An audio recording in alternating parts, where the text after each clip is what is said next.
One last thing I'd like to go over is handling files. After you produce it, all this thing is gonna you can save this one. This is new file, untitled, and hasn't been saved yet.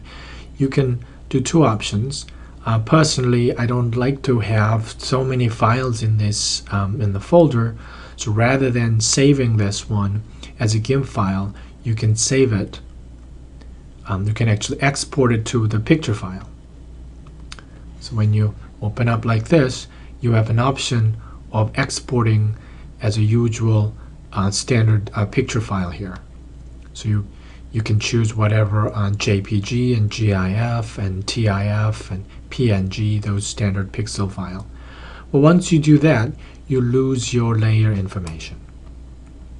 It's just going to be one single picture file. And Sketchbook Auto Express and uses TIF file, and although it's a pixel file, it has this layer information when you load it up, and that pixel file still has this layer structure built in it, and you can do that on here.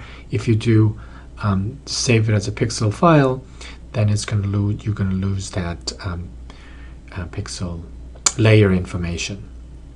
But you can have a multiple GIMP file, XCF file here, and export it to something else. But it is, if you make many work like this, it's going to be a lot of work, but when you edit it, it's going to be more convenient. So I think that's a little down part of this GIMP here, that you have to carry this multiple files. That was my first thought, but I realized the following trick to actually not carry all the multiple files is the following. Suppose I have this, and I want to work on this file. I want to import this file. It can be pixel file, not XCF file, then not the GIMP file. So let me go back in here. So if you have one XCF file has not even been saved yet, but you can load this one going through Add File and open as layer. That's the trick. If you open the file as layer, you can bring in that. So here's a file, the board XCF. If I open that, it's going to open as a, right, it didn't work very well, so I'm going to open actually a file, not XCF. It carries multiple layers. So let's go back and open as layer some photo file I'd like to go over.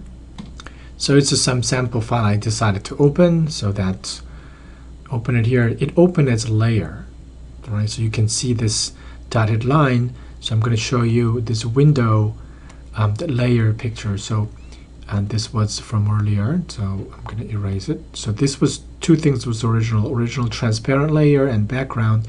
Now this is loaded as an open it's a layer there.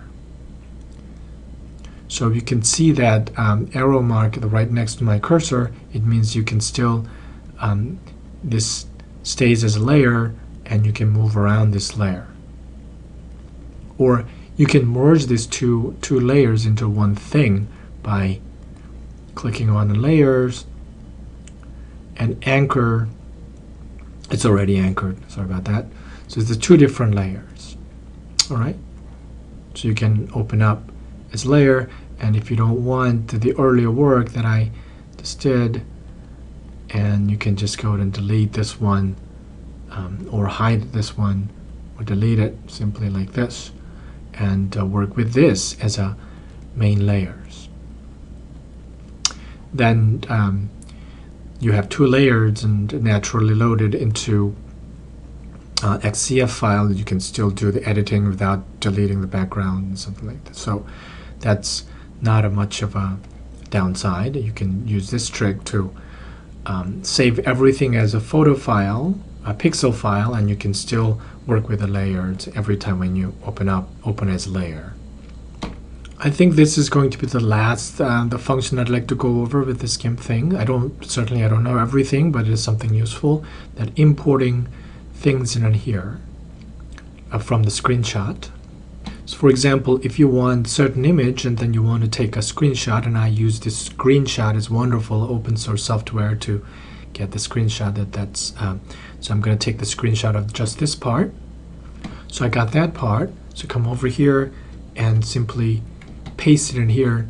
And what it did is that it pasted as a layer, but not usual layer. It's called a floating layer. Go back and see the situation using this layer situation. You can see this floating section and a pasted layer, and you can leave it there, or you can embed it into the existing layer there. So by doing that, becomes a still just two-layer document. So click up there, and you can do the layer, and it has an option as anchor the layer down there. So if you anchor it, it became part of this picture. Okay, so I found this very, very useful. Your tech result can go here with a beautiful structure and everything, and anything that you find it out there and be part of your pixel image. So these are the things that I find after using about a week. These are the things that's useful and in creating this this type of material using the pen tablet. Thanks.